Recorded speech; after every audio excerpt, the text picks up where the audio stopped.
महिमा गाते हैं।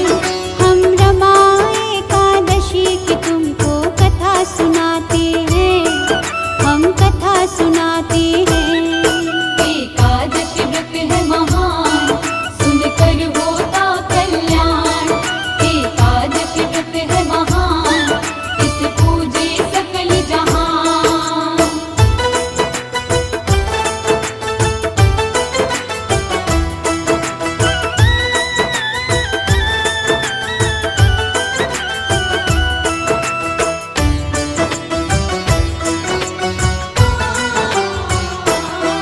प्राचीन काल में मुचकुंद नामक एक राजा था। सत्यवक्ता, धर्मात्मा और न्यायप्रिय शासक था। उसके राज्य में रमा एकादशी का व्रत सारे करते। राजा, प्रजा, पशु पक्षी तलक उस दिन अन्न नहीं खाते। विष्णु जी का परम भक्त करता विष्णु की भक्ति।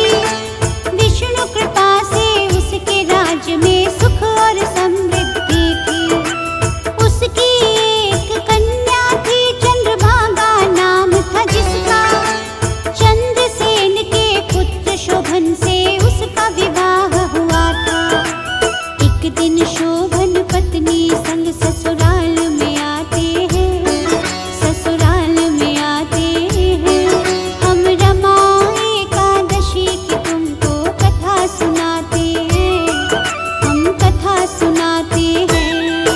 एकादशी व्रत है महान, सुनकर होता कल्याण।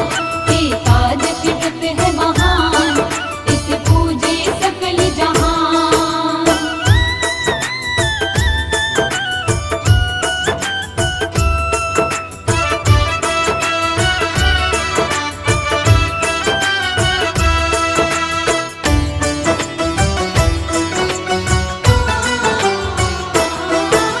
शोभन के संग चंद्रभागा जब मायके आई हुई थी। पुण्यदायिनी एकादशी रमा भी आने वाली थी।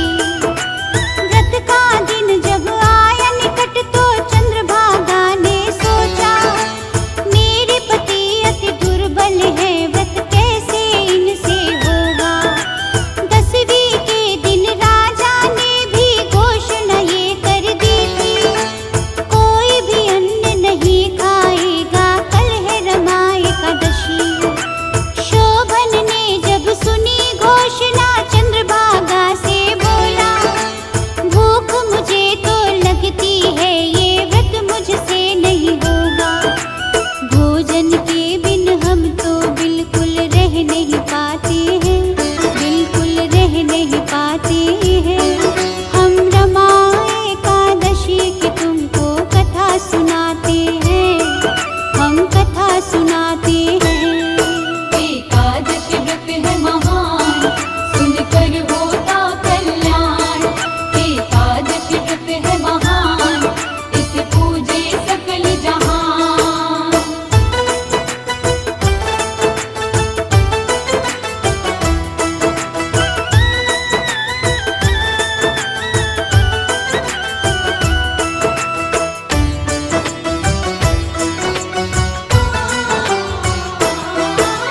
चले जाएंगे प्राण हमारे यदि मैं व्रत रखूंगा। इसीलिए कहता हूँ व्रत ये मैं नहीं रख पाऊंगा।